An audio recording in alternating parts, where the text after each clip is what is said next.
Now live on YouTube with the February 11th, 2019 meeting of the Joint Foundation Bootstrap team. We're joined today by 13 different individuals from across the two foundations to discuss the last little bits of the merger we've been working on for a couple months. So we have a handful of different things in the agenda today. The first thing that we have is a discussion about adding initial code of conduct wording. This is a pull request that was opened by Michael Dawson, who's not with us today. It is slated for landing as stage 1, which means it has a README as well as some of the basic documentation that we would want to land. It goes through some of the basics about having a foundation-wide code of conduct. I believe that all of the points that have been pointed out in that pull request have been dealt with. Does anybody have any questions about this specific PR or concerns about it moving to stage 1?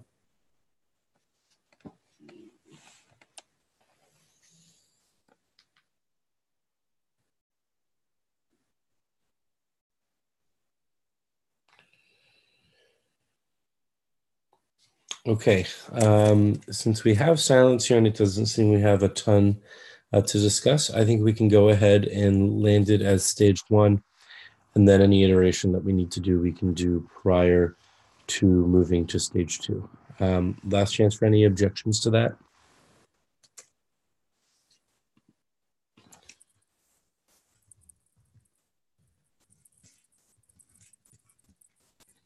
Okay, great. So we'll go ahead and do that. Thanks, everyone.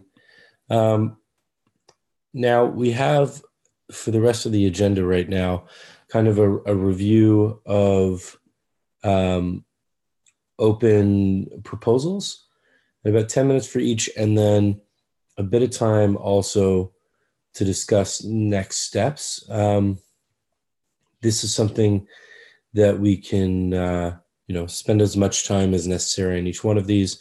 And I think if I look at the agenda right now, we had about 10 minutes left for discussing next steps. But if we finish the other agenda items early, maybe it will spend more time on that. So the first one that we have on here is the Cpc Charter. I can drop the link to the proposal itself in the chat. It's a stage 1 proposal. There currently is not consensus within the group about whether or not there should be regular members or not, as well as how many members from each project end up on the cross-project council. But aside from that, I think the majority of the other stuff within this potential charter has consensus. I don't think that anything right now that we're working on for the CPC charter would be blocking the bylaws. So that's good as far as like moving things forward, but just kind of curious, leaving it to the room, if people have reviewed this proposal, their thoughts on regular members versus non-regular members.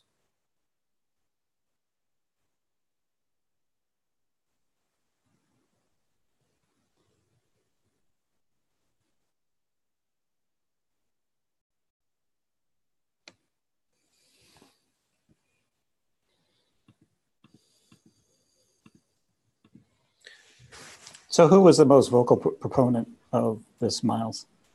So I believe that Michael Dawson was the biggest proponent for introducing the regular members, and I have been the biggest proponent for not having it. The biggest difference between the two is so we would have voting members. That's the people who are elected by each project. We would have observers, and that's essentially anyone from any project within the foundation would be able to attend and participate in the meetings and in consensus seeking. Regular members would be a separate membership category where a list would be maintained of the names of people who are regular members, and there would be slightly more expectations from a participation standpoint. So would there be a benefit to those regular members, like discounts at conferences and other things? I don't think that there was any benefit to the regular members that was like directly in the form of like a discount or anything. I think the main benefit and thought process from the conversation that I had with Michael was for this to be kind of an inclusive thing, so that anyone who wanted to be involved could and have their name on the record there and be more than just. I think the idea was that perhaps observers may not feel fully engaged or responsible, and trying to make the ability for people to be more responsible for the group. My take on it was that it was introducing extra process and potentially was creating more of a barrier to entry if people felt like they needed to put their names on a list to even participate. But it kind of feels like we might be splitting hairs on this, and that we kind of need to practice it before we can know what the best thing to do is. Yeah, because most organizations that I've seen have some form of this, and take it. I don't know if Sam Ruby's on, but take Apache as an example, right? Where people become members of the PwC, and they get a say, they help, they get very engaged, right? So I've seen good examples that work, and sometimes not so good ones, but it's certainly a practice that others have put in place and have been using as well. Mm-hmm. And I'm not so adamant on it that I need to push this through or block anything. It was more just built out of conversations that we had. And we wanted to reach consensus around this before moving forward. I believe that the other bits in here that are blocking consensus are not currently documented. So we should go through and probably get those documented separately so we can figure out how far we are from this charter being able to be handed off to the board. Mm-hmm. So you're willing to table this one again for now, or? Yeah, I'm willing to table it for now. And to be honest, I'm willing to just drop it for now if no one else is really passionate in either direction. It would be interesting to at least run the experiment. It's not like we're creating a class with, a board seat or something that impacts our ongoing work on the bylaws, but it's more to try to create inclusion, and anything that we do, if it doesn't create inclusion, obviously we get rid of it. Yeah, I think that's reasonable. We can try it out, see how it works, and iterate. Okay, so I think that a good conclusion on here is I'll go ahead and remove my close my proposal for removing that membership class, and we can iterate again afterwards. Okay, thank you. Okay. Anyone else have anything to add to this agenda item?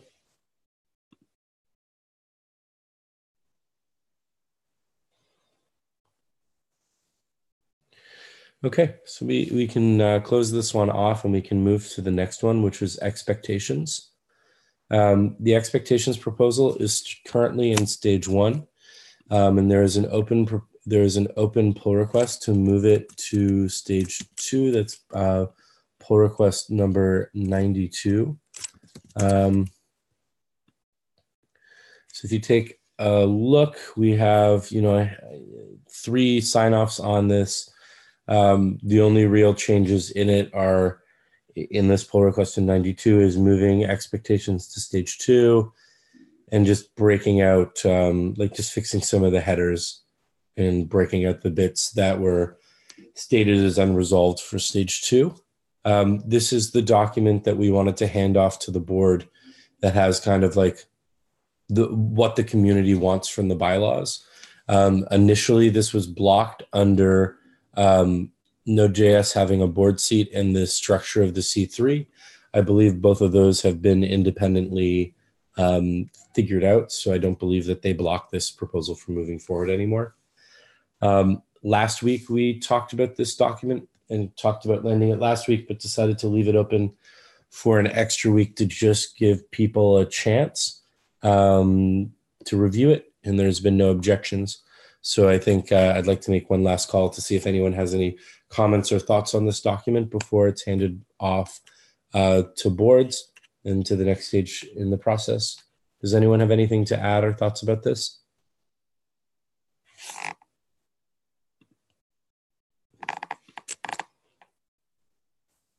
Okay, so I think it's fair to say that we can just move this forward to stage 2 then. Excellent. Thank you very much, everyone. Kind of blasting through these agenda items. The next proposal that we have here is the individual membership proposal.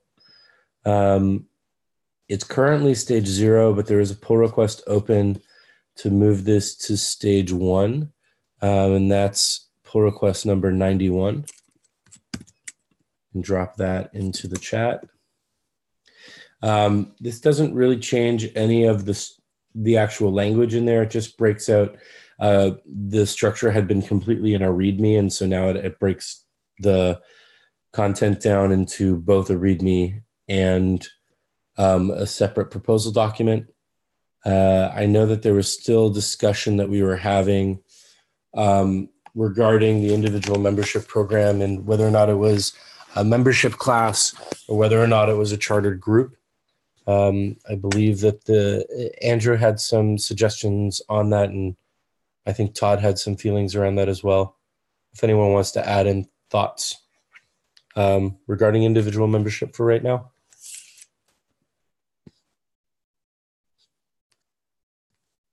Just can you clarify, Miles, whether the document in the pull request is referring to membership as a membership in the bylaws, or if it makes any distinction? Because I just want to be clear about, about that. I would have to review the document itself for the exact text there, to be honest. I think that the idea was that having that text explicitly figured out is not a blocking thing for stage 1, and that we would iterate towards that with stage 2. I know that doesn't answer your question at all, though. Sorry. Yeah, that's okay. I just want to be sure what I'm agreeing with, I guess, in my, because I think in strong spirit, I agree with having some kind of individual membership path. I'm not sure that I'm convinced that it needs to be a membership class. I would probably personally prefer for it to be more of a program that's chartered under the CPC at this point, but I want to endorse the idea without endorsing, a specific direction just yet. Well, I mean, the easiest way that we can move forward with that would be to simply document that exact case as one of the things blocking moving to phase 2, to stage 2. We could just document that in the README. Okay, cool. Yeah, I think that may be maybe the question. Okay. Would that satisfy your concern if we just document that one particular case? I believe so.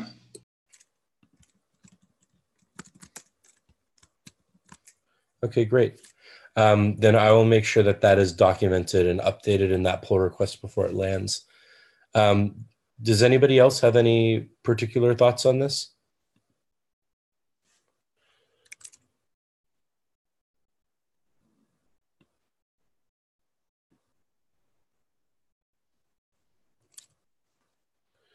Okay, I will take that silence as that no one has anything else to add. So then I would make the action item here that I will add language to the proposal, specifically identifying that we need to reach consensus on whether or not this is a membership class or a chartered program. Jory, just one more clarification there. There was a discussion about whether or not this would be a CPC chartered program or whether it would be a board chartered program. Do you have a preference between the two? I think right now my preference would be for it to be a CPC chartered program, just because I think what we might be looking for is the maximum amount of flexibility to do testing and figure out what really works to drive, participation in this. I understand that one of Tracy's key concerns was responsibility to this program and accountability as well. So I think the CPC might be in a better position to sort of do that testing and understand what that really means, then ask for the bylaws changes or whatever may be required to formalize a program that we know works. But that's my current thinking on it. I obviously have not been involved with the nodes individual membership programs, so I wouldn't want to presuppose that there's some lesson I haven't learned from that. Okay. I will document all of that and update the PR, and then we can land it a bit later. Last bit of call for comments on this. Anyone else? Okay. Thank you very much. We can move on to the next agenda item, which is the project progression proposal, which is currently in stage 1, but we do have a pull request from Jory to move this to stage 2. Jory, would you like to present this? Sure thing. So this PR would advance the work that we've currently done on project progression in a couple of key ways.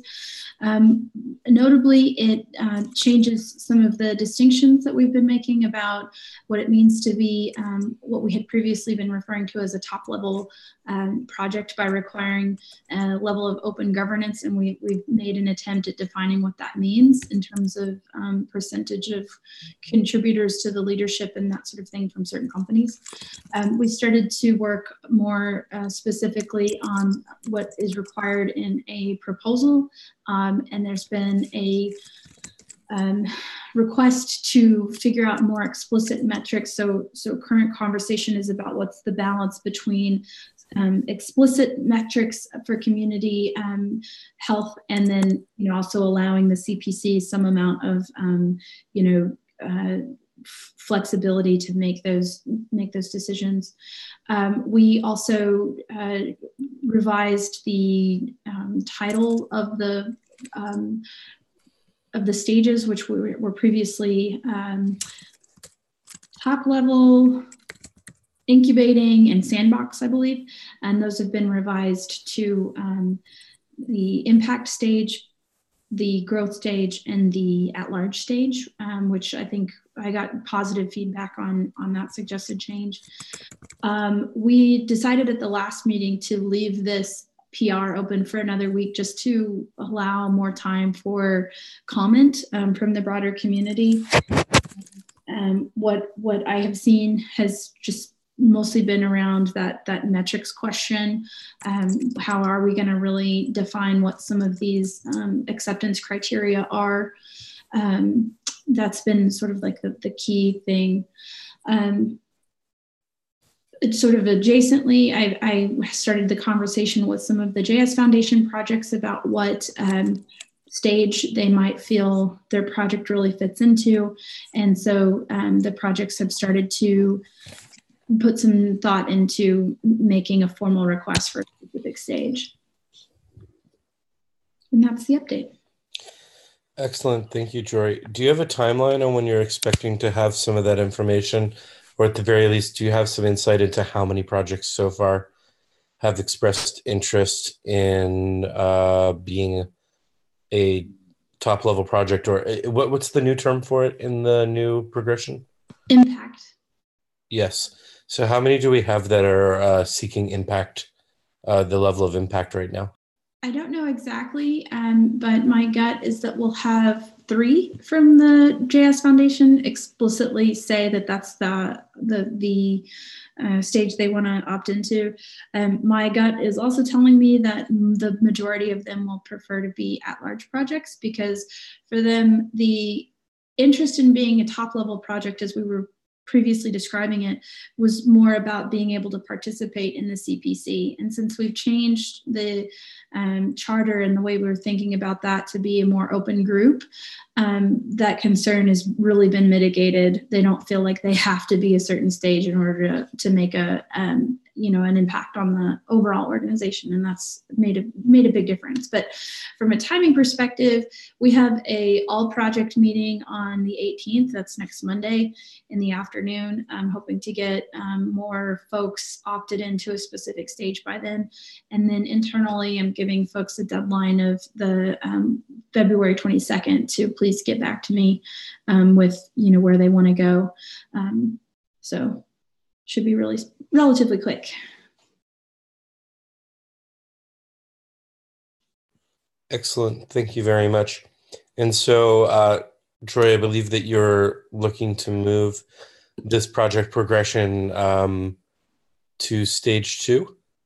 That's right. Yeah. And then I think in order for us to say, it's capital D done, I would like to have that sort of the metrics question well addressed for our projects. And then also I would like to have a table with where the projects that we currently have in the foundation plan to come in as well. I don't think that there's really any other major issues that would prevent this from reaching complete consensus and being able to be, +1 by our respective boards. But, you got to keep the option open in case there's something, but I can't think of anything.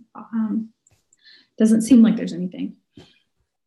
Excellent. And I guess it also is one of those things where, we're going to have to put some time and try this out to figure out what works. Yeah.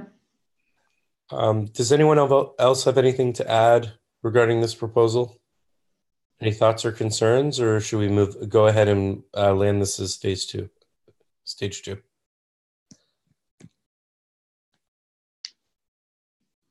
I don't hear any objections. So, Joy, I think we're going to move forward with moving this to stage 2.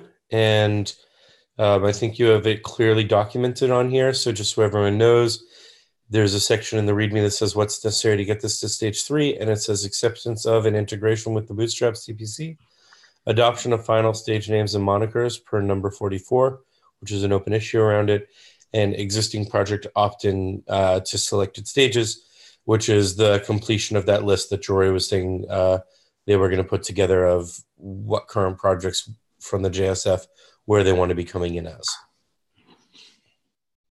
Great, so we can go ahead and land that. I guess the next thing that's on here and kind of what we have for the remainder of the time, and we don't need to use all the time if we don't need to, is a discussion around next steps.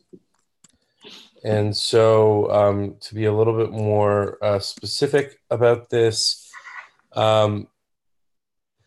we are getting really close here with all the documentation that we've put together, figuring to have what we need to get the bylaws together and execute on the merger. It seems to me, and then I'll give a moment for people to chime in if they disagree or if I've missed anything, that we for the most part have what we want for the CPC Charter. We have mostly what we want for project progression. We have our expectation documents also in a place where they can head towards the board about what our expectations are from the foundation as well as its staff. We have a document being put together for individual membership, and the bit that we need to, and there is some stuff that we still need to figure out consensus-wise for individual membership, specifically about how it's chartered and the membership itself. So I think the last bit we need to reach consensus on there is whether or not there's anything that we need in the bylaws for that specifically. Just kind of looking at the proposals one more time here. So project progression charter, We have the community board representation proposal, which from previous conversations, we were pretty much in consensus regarding doing one of the two proposed outcomes there. And I believe that, depending on how we land the individual membership program, using one of the seats for there, like either of the paths that we're talking about there allows for it. We have the code of conduct discussion, which I don't think is blocking as far as our ability to put bylaws together is concerned. And as far as I can tell, like that's kind of where that's going through all the proposals. It's all the things we've been working on. It seems to me like the only thing right now that we need to reach consensus on is the individual membership program.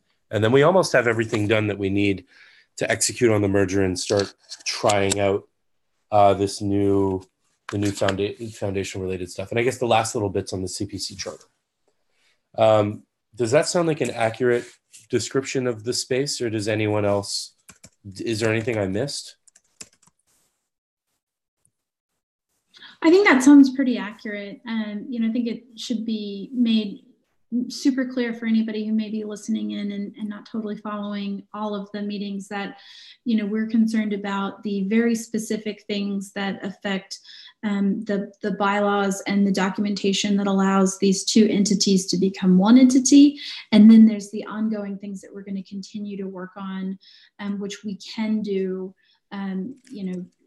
related to the COC, related to the Commons.js program, other programs that we want to, to get consensus on and develop in this collaborative way, but aren't, but don't have particular legal implications. And so for anybody who's listening and maybe going, well, what about, this other idea that I had, I promise we're also thinking of those things too. Excellent. Does anyone else have anything else to add on here? To the lawyers on the call, I'd love to hear if there's anything that we're missing here right now that you need to hear to be able to get the bylaws together. I'll let Andy jump in if he has anything to add, but I don't think that we're missing any of the big points that we were looking for clarity on for the bylaws.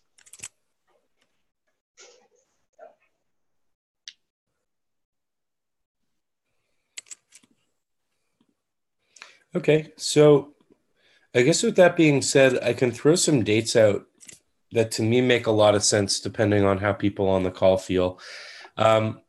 Since we seem to have consensus on most things, I was thinking that it might make sense for us to do another town hall. We have a corporate holiday on the 18th, which is when this next meeting would happen. But I think that potentially at this point, we might be far enough along that like the few bits that we have can be worked out in the GitHub issues, and I can try to open some issues for that. I'd like to propose that we do a town hall next Tuesday on the 19th. Similar to the prior town halls that we've done, I can take the action item of helping to put together a deck and updating some of the graphics that we have. But just something to give people who haven't been participating in these meetings actively an opportunity to chime in, and something where we can just kind of review everything in the state of the world. Does anyone have any concerns about that timeline? I think it's a great idea. Yeah, it seems like an excellent idea, Miles. Great. And then I know that the JS Foundation does things kind of more ad hoc. So Joy and Dan, I'm assuming that this is, kind of the next steps from the JSF standpoint can kind of be done out of band. Is that a reasonable assumption? Yes, I think oh no, it was a different call I mentioned. We're having an all project meeting on the 18th. So that's next Monday. And so I imagine that any lasting open questions, pockets of concern, things like that can and should be addressed at that point on the call. We do quarterly calls. So I really don't think that there'll probably be too much. And we also send out weekly emails, updates. So I think we'll probably be able to address any last project concerns via those means, and with the board conversation, I think later this afternoon, I think we'll be in good shape. Excellent. So some other timeline stuff that I think is good for us to know is the Node.js Foundation has our next board meeting is in 2 weeks from today on the 25th. I think that's a reasonable time for us to, as a board, kind of be reviewing all this stuff and talking about it. And then coming up on March 11th is an in-person board meeting at the Open Source Leadership Summit. And I believe both boards or members of both boards will be present. Todd, is that an accurate description? Yes, that is correct. We're late in the afternoon. So does anybody have any concerns if between now and March 11th that we can get bylaws together, get them, in front of this group to at least have at least one session where we can review and make sure they're in line with all the documents that we've put together?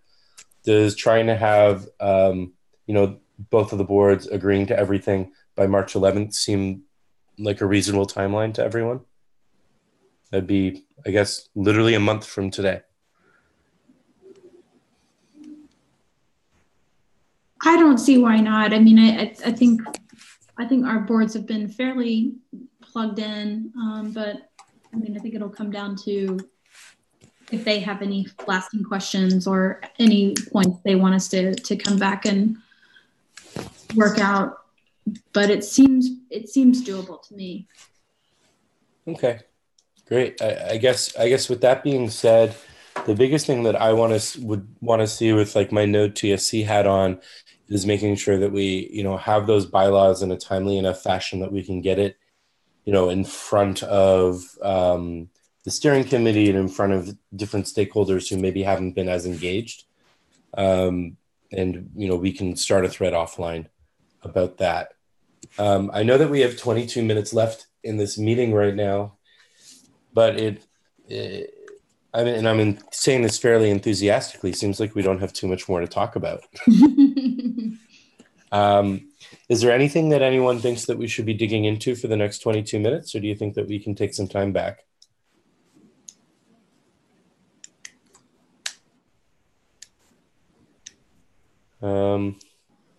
I will take that silence as people saying that they're pretty happy with what's going on and with the timeline that we just laid out, which means that just to be very explicit here, between now and the 11th that we're talking about, the important dates to keep in mind would be the 19th, which is next Tuesday for the town hall merger. I'll start working with some folks to get a time for that. Last time we did 2 different times, one that was good for Europe and one that was good for North America, and like kind of allowing more people to come. We'll figure out what makes the most sense and what people's schedule allows. I guess quickly, maybe we can use that time while people are on the call right now. So next Tuesday, are there times that work better for people that are on the call right now? I'm just kind of going to throw out a time randomly here. We have 11 a.m. Pacific time, which is 2 p.m. Eastern time. Does that time work for people for a 1-hour town hall? That works for me. I'm going to go ahead and put it in.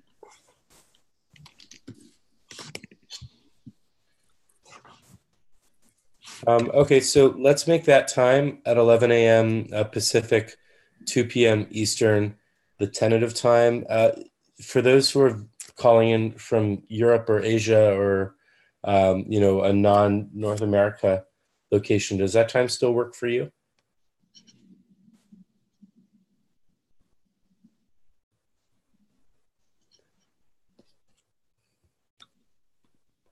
I will Dan says in the comments, yes. So let's just tentatively stick with that time for right now, because it's a pretty reasonable time for most people on this call, and we can iterate afterwards.